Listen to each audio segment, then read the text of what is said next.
Off, just what a memorable night here in Clemson. Just really, this was exciting for me personally, especially how hard myself and others have been fighting to make this new arena a reality. I think you can see it feels like a whole new place. To see that kind of turnout was special, and couldn't be more proud of the way we won.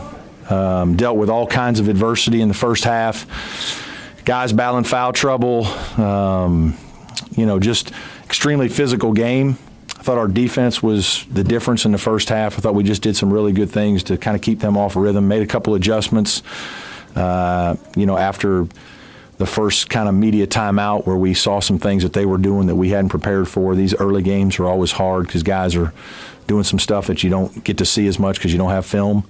So I thought having an older team really helped in that way and being able to make some adjustments. Our guys just fought. We had, JB guarded everybody from a 1 through 5 at different times in the game. City was battling through foul trouble. Avery just, we couldn't take him out.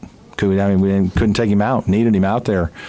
There were just so many good performances. Gabe was great in the first half. Great to see him attack the rim, finish through contact, make big shots. Marquise was, that's what he does. He's just a basket maker. He plays the same way if we're playing outside or if there's 9,000 people in the stands. He's oblivious. He just plays with confidence and has showed his talents. And I thought kind of an unsung guy in the game was Dante Grantham, the guy to play 39 minutes, had to guard everything you can imagine. When JB got in foul trouble, he's got to guard Mayton. When he's, when City's in foul trouble, he's got to just stay out there. We can't take him out. He's exhausted. It's no wonder he didn't make any shots because we were a tired team in the second half. Mark did a good job of trying to wear us down, and we did wear down, and I thought that's when they had their run. But, again, just unbelievable credit to my guys for their competitive spirit and the way they were able to finish this game. Really special. 61-58 there, late. Yep. Leeds cut to 3. There's 7 points by Marquise. 51 for you. It wasn't anything that we didn't just run 3 straight plays for him or anything. He just can kind of go make plays. That's what he does. He's one of those guys that certainly I give a little more rope because he can be special that way. That's what he's one of those wild dogs. You got to let him hunt. You got to let him go, and he can do it. And our guys have a lot of confidence in him.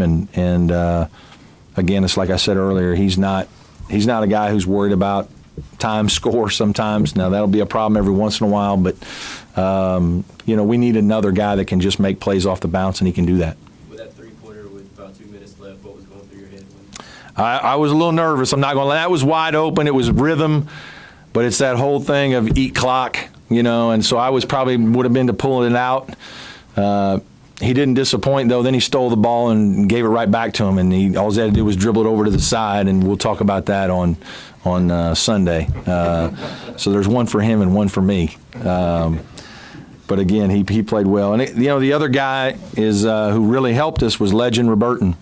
Legend was in there some during the defensive stops. He took a knock to the head in the second half and actually had some concussion-like symptoms, and so we couldn't put him back in at the end of the game. So we're over there juggling, and we got JB playing the 5 and Dante at the 4, and I don't know what we had. It was like we just didn't have enough guys. And Scott, I wish and probably should have played Scott a couple more minutes in the first half. I just didn't think it was fair to then try to put him in the last 6-8 minutes of a game like that. I didn't think that was fair to him. So. Thankfully, we gutted it out, and the other guys, JB was able to stay out of foul trouble down the stretch. When JB picked up that second foul about 7 minutes in, how concerned were you, and what kind of adjustments did you have to make because of that? Well, I was very concerned, because City already had foul too. And, for a while here, we just don't have enough that way. And so we obviously had to move Dante down. We did that. Obviously that's where not having Shelton makes us then thinner in the backcourt even more. JB had to sit over there for a good while, and that's hard for him because he's not a guy that's used to sitting long periods of time, so then it gets a little frustrating. But again, I thought our guys showed just really good resiliency. We got good minutes from Legend defensively, And Dante was he just was called to duty. And I thought he performed very well, especially defensively and, improving in his rebounding with 5 defensive rebounds. What was the key to limiting Frazier, especially in the first half? Just, we just tried to make catches tough, limit some catches, corral him on ball screens when we could. We knew that he and Mayton are special now. Frazier just plays the game with so much confidence. There's some things that you don't coach players that they're never really bothered. I thought we did funnel him into some turnovers by funneling him into bigger players, and we had balls get deflected and got a couple steals and just threw him out of rhythm on a couple things.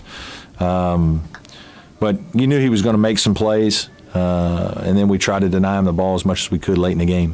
What you mentioned earlier about being back in Little John, and last week you said you wanted to see what it was going to be like when it counted. And what was your thoughts on the crowd tonight? And that was terrific. I thought it would be. I hoped it would be, and they didn't let us down. It was certainly fun to see the student sections in different places that were alive. Coach Fox and I are friends, and so we talked briefly before the game, and that's one of the things he said, hey, I really like your arena. Obviously, the amenities are fantastic, but, your fans are right on top of the court. I'm sure it's going to get loud here in a little while, and you can just tell, as an opposing coach when you come into a place and you can feel it that, if the home team starts playing well, it's going to get crazy in here. And, it was really loud, but it's going to get louder. It's going to get louder this year. And I'm just, really happy that all the people can make it, and because it's unbelievable when we have this kind of crowd, the kind of impact. If we had 6,000 people tonight, we might not win the game because our guys fed off the energy of the crowd. We needed the crowd when we were exhausted because there was a midpoint there in the second half when they made their run, and Mark was smart. He just kept running guys in on us, and we were running out of gas. And the spirit of the crowd really lifted us to the win in the second half. Game picked up right where he left off last week, had a big first half. Mm-hmm. Did you expect him to get off to this fast a start? Yeah, he's a junior now. He's in the best shape of his life. He's made some more healthy choices in eating, and I'm really proud of Gabe. We do morning shooting at 7 a.m. 3 mornings a week, 2 to 4 mornings a week probably, and Gabe's usually in here by 6:30, 6:40. He's the first guy in the gym. He feels good about his stroke right now. He feels good where he is. And I just, I want to see him continue to rebound.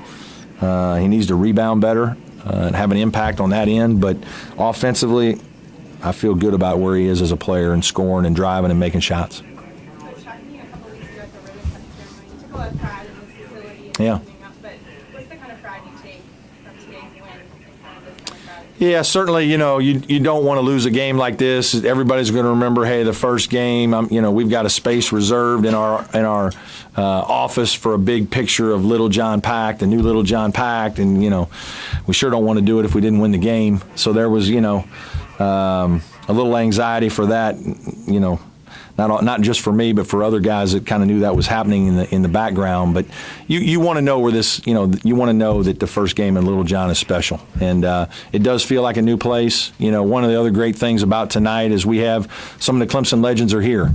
The Little John legends. It was important to me that we recognize some of the former players who were unbelievably successful here at Clemson and elsewhere, and I think we've done that throughout the concourse. I want those guys to be proud. I talked about that during the ribbon cutting ceremony, that it's really important to me that we do a better job of making our former players understand that basketball is important. We appreciate them, and they're a big part of why we have what we have today. And we want them around. We want to celebrate them, and we had some great guys here today. To watch them, to play well in front of them is important for my team. Beyond that, how important was it to get off to this start, carry some momentum into a tough road game at Davidson?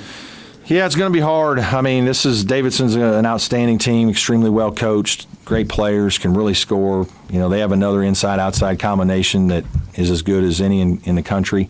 So it really helps us, gives us a little shot in the arm.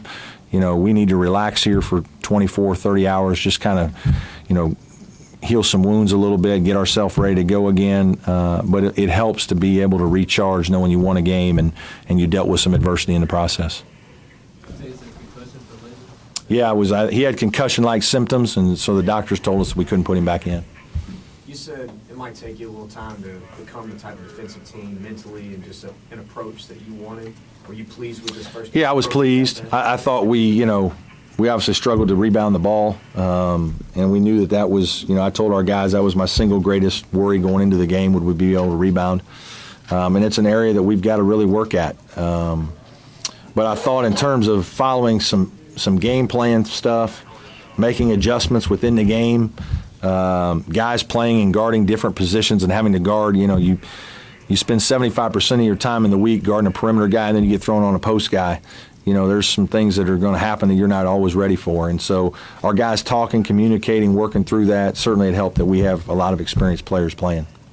You've talked a lot in the past about sometimes guys just have to make a play. Sure. You call a play, but guys have Absolutely. to make one. When they went from man to zone, is that a testament to the They're- team has yeah, they're, you know what? They went man to zone, give us a different look. It was a little harder for us. We didn't have the inside touches that I would have liked in some possessions. We kind of jockeyed between about three different things where we were just gapping them and staying spread, and then we made some cutters go through, and then we ran a couple plays and ball screened it a little bit, and we just kind of ran the gamut a little bit. And probably my guess is we probably were reasonably successful, not great, but if you go back and look at it, we probably did better. We had some timeouts where we came out of timeouts. I know of 2, maybe 3 in the second half where, we call timeout to stem momentum, or there's a dead ball. We come out of a timeout and score, and I think that was really critical as well. Great execution.